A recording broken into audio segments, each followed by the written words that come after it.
Great morning, holy brothers! Thank you very much for joining us on our pathway to peace inside the Garden of Peace. If you're following along, we're on page 26, and today's lesson is going to be called Supreme Celibacy.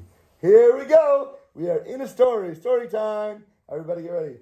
Once upon a time, in his earliest days, the holy celibate Shlita decided that his soul yearns for Torah. He wants to be completely involved and submersed inside God's laws, to be able to take out the books every single day and delve all day, all night, and completely be amazing and involved and fly to the highest heights in this kind of learning. And it's amazing. You know, sometimes nowadays you have yeshiva bachers, after they're done with school, they sit and learn for years and years and years, and all they do is study Torah. All day, all night, all afternoon, all evening. This is what they do. And they're able to analyze, go back and forth, and break down the laws of the Torah, and it is a fantastic thing to do. So, this rabbi, he concluded that the very best move would be to remain a single bacher, to be able to find a secluded house of study where he could devote all the days of his life to Torah study and divine service. It would seem to be absolutely, unbelievably amazing not to have any distractions in your life, to be able to have a place where you and God can really connect, and to be able to learn the Torah and to throw your whole heart, soul, and body into this one thing, and to be hyper-focused, to be able to achieve the greatest levels possible. Soon, the holy Shlita celibate discovered a tiny clapboard synagogue in a rural village that was way far off the beaten track. It's like these monks on the top of the hill. They have these monasteries that are away from all distractions, away from all technology, away from all pleasures, from all these desires that draw people in the wrong directions. You think that living in a bubble would be the best thing possible to keep your spirituality intact, and nothing can attack you, and nothing can pull you away from what you want to achieve spiritually. So he asked permission from the local bee to eat, to sleep, and to drink, all within the confines of the synagogue itself. He would never have to leave. Everything that he does for the rest of his life now can be in those four walls. Amazing. And he also served as the village house of study. That place became his home, became his life. And he solemnly promised not to disturb a soul, and he would do it by himself quietly. And when nobody was around, he could scream, he could yell, he could dance, he could cry, he could do everything to Hashem. So the Beadle agreed. No problem. You want a place to stay? Help out with the minyan. Be here all the time. Learn some Torah. Open up the books. Make sure they're not dusty. Take care of everything for us. The holy celibate Shlita would sit quietly when there were other people around in the corner, and he would learn and he would delve all day, all night with no disturbances and not one interruption. No phone calls, no emails, no YouTube, no Instagram, no Facebook. This is it. Nothing kept him up late at night when he knew he should be going to sleep. Yes? Yes. Yes. He barely left the house of study for anything. He limited his food intake to a few dry crusts of bread. Wasn't going after these fancy wines. Wasn't going after these amazing meats that people pay so much money for. Whatever his body needed just to survive so that his soul can strive would be exactly his focus. Denying himself of any semblance of bodily pleasures whatsoever. He drank water from the simple faucet, from the tap.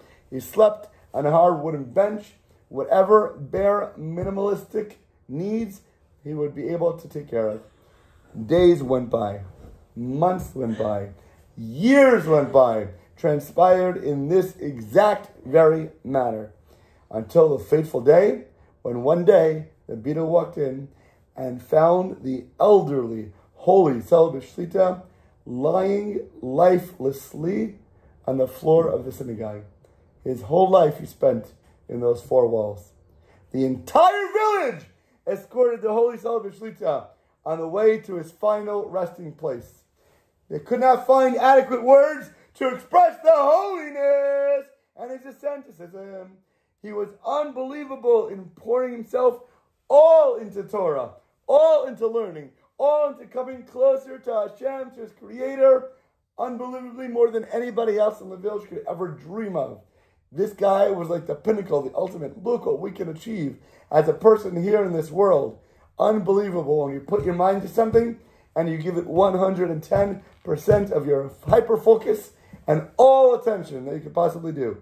And all the villagers were certain that such an individual, totally withdrawn from this world and aloof from anything mundane, was surely a super, gigantic, great, total tzaddik.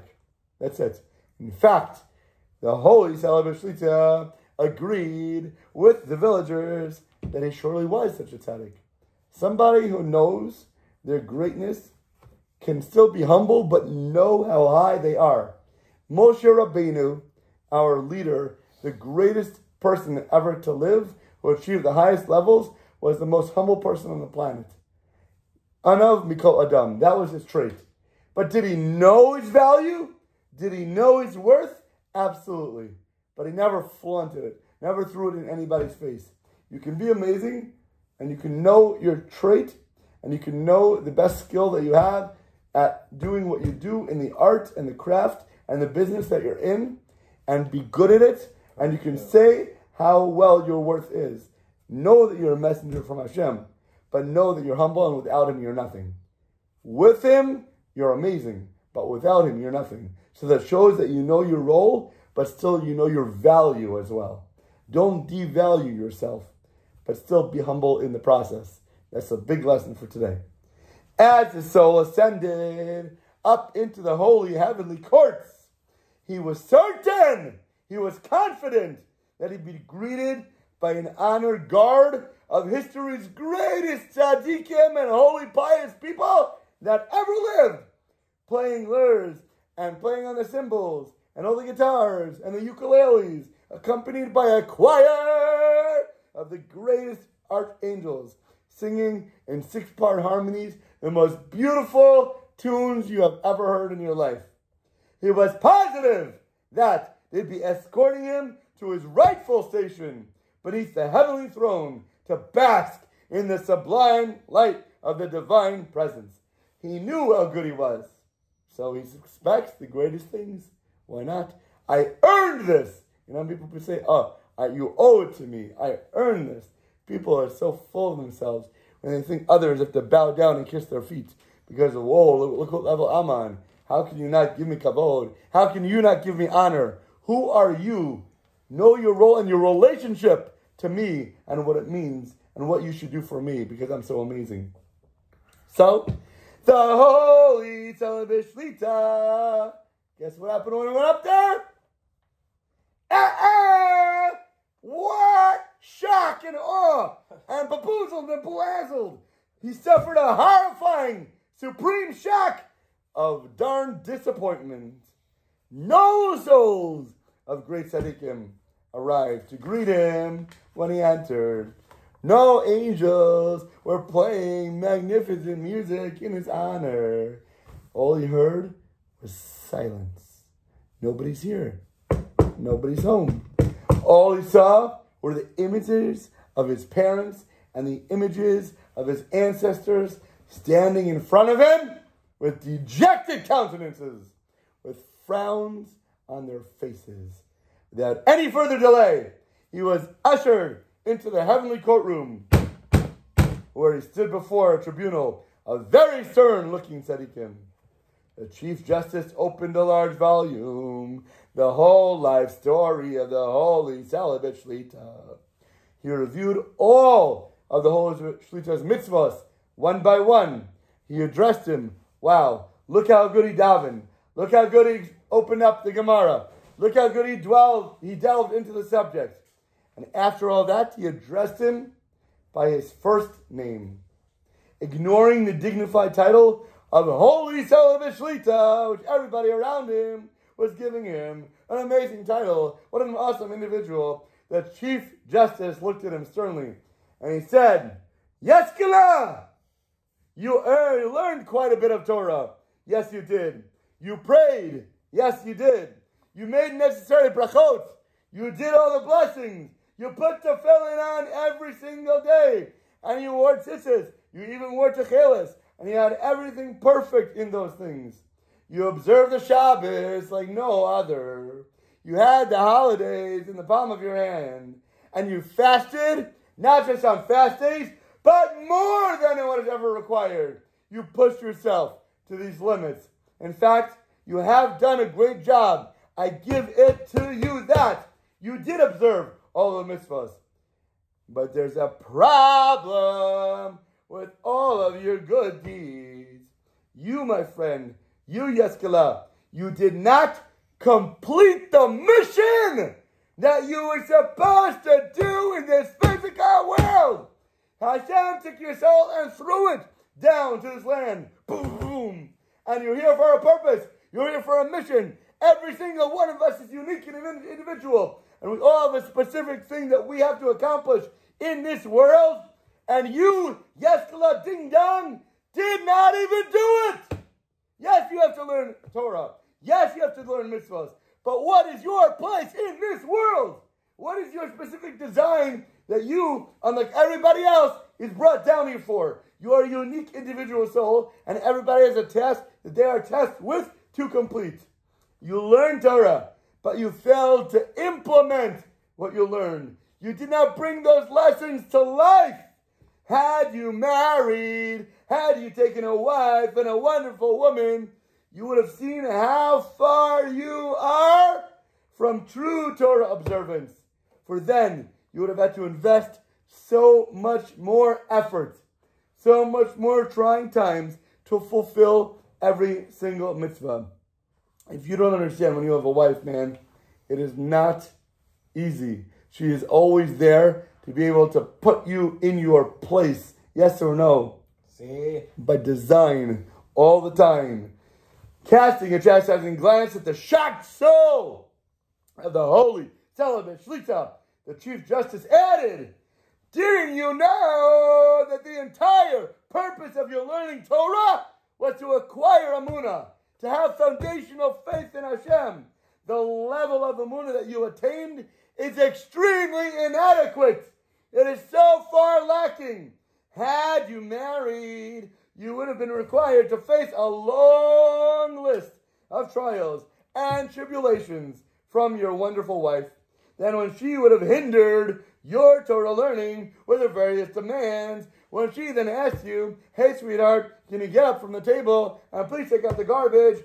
Hey sweetheart, the baby's diaper is dirty, can you please go change it, even though I know you're out the door on the way to Minyan? Or hey honey, all the laundry that was in the dryer needs to come out and be folded, even though you have a business deal that you're about to make $100,000, and I know you want me to buy a new house, but right now, I don't want you to make the deal, because right now, I need you to fold the laundry, because hello, that makes perfect sense, because she wants something, but no, you're going to do something that's going to interrupt that, and completely mess up the business deal that you know she wants, that you know she needs, that she wants to have the money for, but in her mind right now, she wants you to do something that is completely against logical on every single level, then you would have failed every one of those tests. Whatever she would have belittled or scolded you, you would have tarnished your soul with anger. You would have started complaining. You would have been upset. You would have tried to rationalize, to complain, to fight back. And only then you would have seen in the moment how weak your emunah really is. You thought you trusted in Hashem. You thought, but if you would have been faced with the challenge of providing for a wife and having kids to deal with, you would have just seen how frail your trust in Hashem really was and how shaky it was to be shattered by a little pin of ice that completely bamboozles everything. Every time you would have been faced with a financial problem, you would have sunk into depression. You would have gone into despair. You would have started to worry and had anxiety. The charges were getting more and more serious by the minute. But the Chief Justice hadn't finished his admonishment of the Holy Celibate Shlita. The minute you would have earned some money, you would have developed a lust for money. Then you would have forsaken the Torah while trying to make even more money. The fact that you didn't involve yourself in a business to make money, you think you're so holy, you think you're so amazing, you weren't even tested in the field. You had no opportunity to fail at it because you didn't put yourself there in the first place. You were so far away from trust. Patience. You think you had patience? You never received any type of test of patience. Indeed, you are intrinsically full of anger and your whole insides are impatient. Good character. Had you married, you would have seen just how much you needed to improve your character. For you never had somebody you had to compromise with. You never had somebody that you had to give to of yourself to another person. Happiness? Ha! Maybe you see yourself as a happy person now. But had you married, you would have seen how far you actually were from true happiness itself. You would have seen how far you actually are from happiness, and even more, how difficult it would have been to make a wife happy. You think it's a joke, you think it's a game, you think it's narishka, you think it's nothing? You can make yourself happy. You can make yourself sleep on a bench, on a wooden part. But when your wife wants a magnificent sofa, or when your wife wants a $5,000 mattress, how is it going to be now? How are you going to please her? How are you going to make her happy about it? All while listening to her every single day. What she's demanding, what she's complaining, all of her problems, and furthermore, and all the stress that she has in her life that she brings home to you from work. If Hashem would have desired that you only fulfill the mitzvahs between God and man, He would not have sent your soul on a tour of duty to this lowly material world. Your mission down there was to arrive at the awareness of Hashem and to get to know Him. And that can only be accomplished in the material world as a married man. No other way around it without getting to achieve what you're here for, with all the relevant trials and tribulation. The tribunal therefore concludes, my holy brother, in light of all the hard facts of your life, the little bread that you had to eat, the stale bread, the little bit of water, the hard benches that you had to sleep on, in and all of itself, you have failed to fulfill the vast majority of mitzvahs between man and a fellow man, because you didn't have any of that. All you had was God and man. You never gave of yourself to another person. You never sacrificed one thing for the desires of somebody else. You had no idea the meaning of compromise. You had no idea the meaning of what it means to give in, but to put yourself down. You have no idea about the meaning of compromise. You've done nothing to uproot or even mitigate your innate egotism in and of itself. So, the Chief Justice and the tribunal showed Yeskala just how miserably he had failed. Yeskala stood in front of the heavenly court while the fires of humiliation scorched his soul. And he had utterly failed to perform his tikkun, his soul correction here in this life. He was forced to realize just how badly he had failed to understand his task in the world by failing to take a wife. If only he had married and raised a family while striving to build a peaceful home, he could have achieved everything in his life he was meant to do. So remember, be appreciative of the wife in your life. Understand what she's trying to get you to achieve, your soul correction and your purpose and your meaning in this world. Do not argue, say thank you, and make it be the best person that you could possibly be to achieve what you are sent in this world to do. And with that, have an awesome, deliciously amazing rest of your day.